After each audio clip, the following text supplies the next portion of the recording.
kept fighting, but it seemed like they couldn't quite get over the hump after that start. Yeah, we came out slow. We're not able to, there's a bunch of third downs on defense that we had opportunities to get off the field, couldn't quite do that.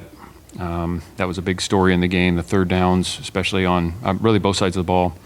And then, when you're not stopping them on third down and we're not converting on thirds, then the play count gets out of whack pretty quick, and it was pretty lopsided at halftime and at the end of the game. And we never quite captured that momentum. We fought back a number of times, made it a one-score game, had opportunities, and whether it was on defense or offense, we weren't quite able to capitalize on those opportunities to take the lead. When did Cade go out of the game? After one series. I'm sorry? After one series. And how serious is the injury? We'll see how he's doing tomorrow. It'll be day-to-day.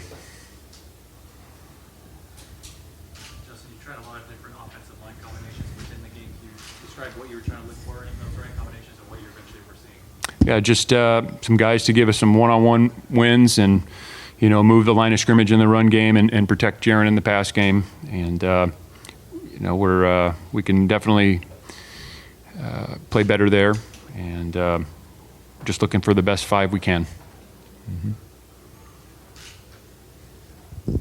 How would you assess how you played overall? Not good enough to win. I thought the guys competed very hard. I thought they gave great effort.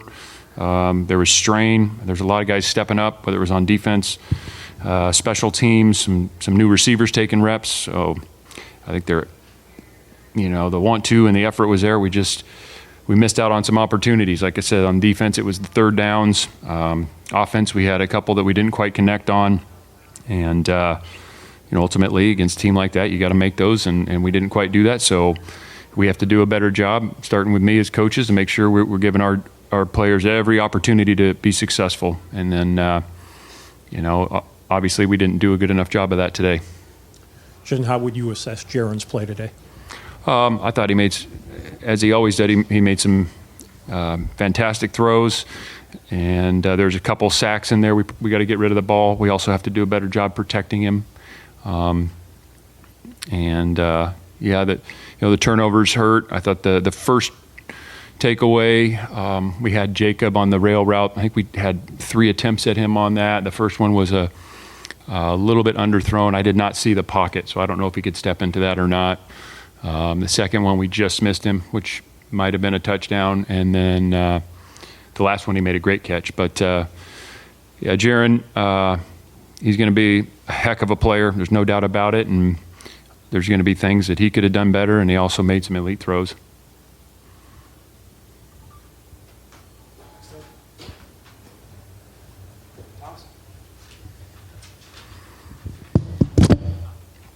Virginia operated on schedule, 10 of 19 on third down. What was the biggest predicaments they were giving you both in the run and the pass? And eventually, well, the line of scrimmage moving, the knockback tackling. We didn't see quite as many knockback tackles, so the game bled forward for them.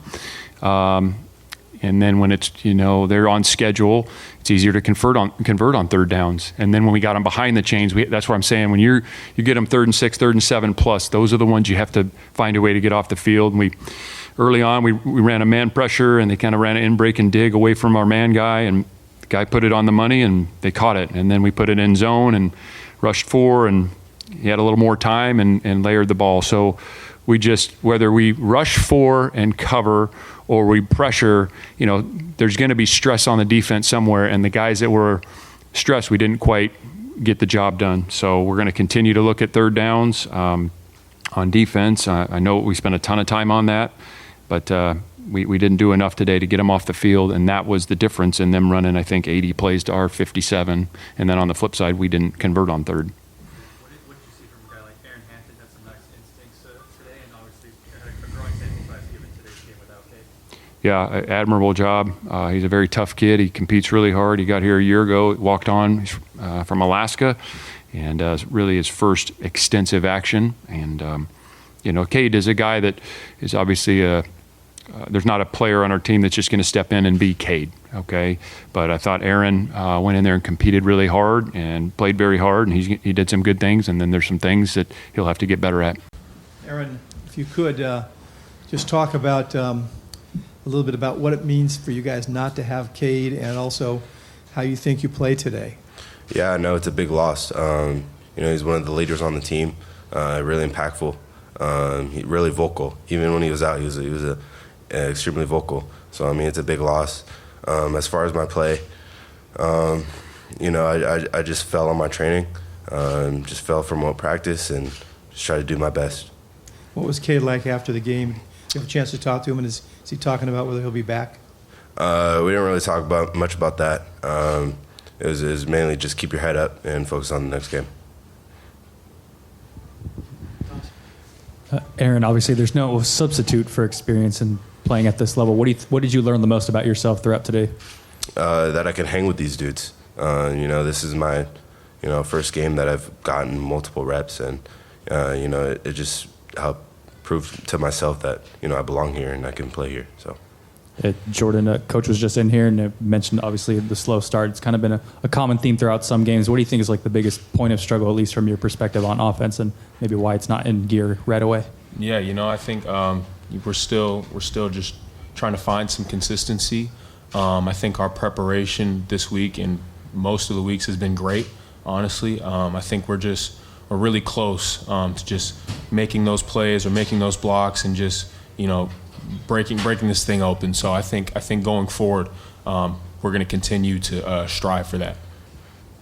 Both of you guys, what did Coach Wilcox tell you after the game? Pretty much, he was proud of the way we fought. I think that's one thing that if you turn the film on, guys are straining, guys are giving great effort. We're just a few plays away. So I think going into next week, obviously we go to Louisville, so that's a tough opponent. I think we have a good start with our effort and our energy. Now we just got to capitalize on some of those plays and clean up some technique stuff and, be ready to go. Yeah, similar to what Jay King said, we fought hard, people fought hard. It's just, a couple plays that we need to fix on the defense side. And, it wasn't much, but, there's plays that played a big factor in the game. So, just move on to next week, and we got to hit the ground running Monday. Aaron, they were 10 for 19, converting their third down opportunities.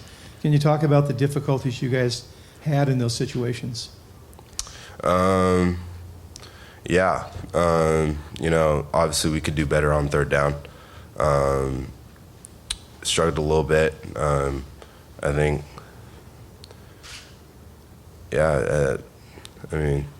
there's not much.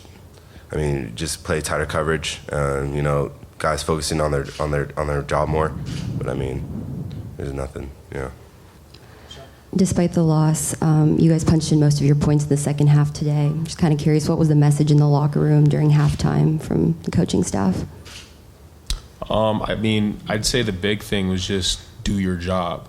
Do your job, just because, those times were, especially on offense, when we went backwards, it was just, 10 out of 11 doing their job. And then the one time somebody doesn't do their job, then we have a negative play or, we go backwards. So I think we did a better job when we came out in the second half in terms of doing our job. Just like I said, just got to capitalize on more of those opportunities going forward.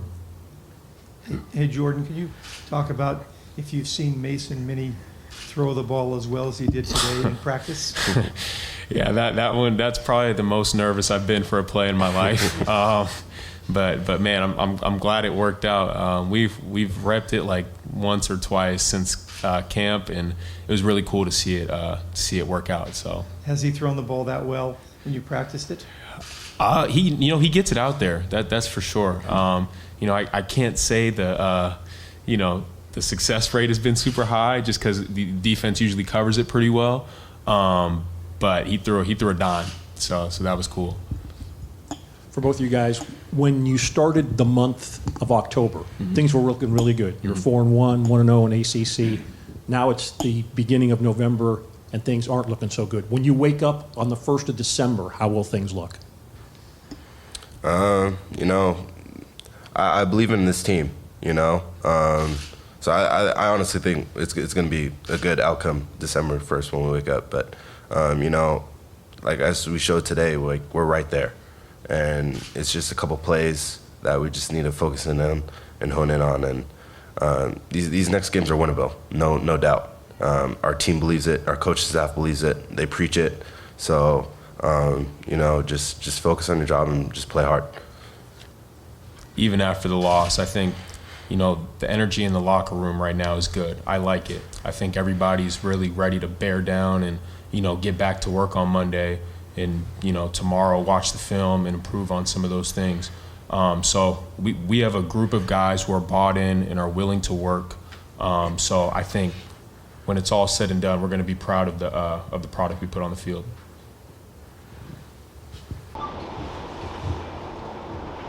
Jordan, you've been here for a while. Obviously, there's a sort of subplot out there about your coach's job security. Do you guys feel responsibility for that, or do you feel like, he's doing a good enough job, or does that even come into play at all?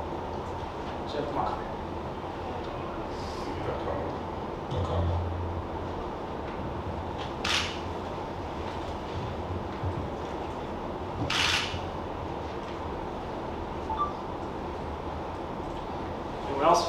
Thank you. Thanks, guys.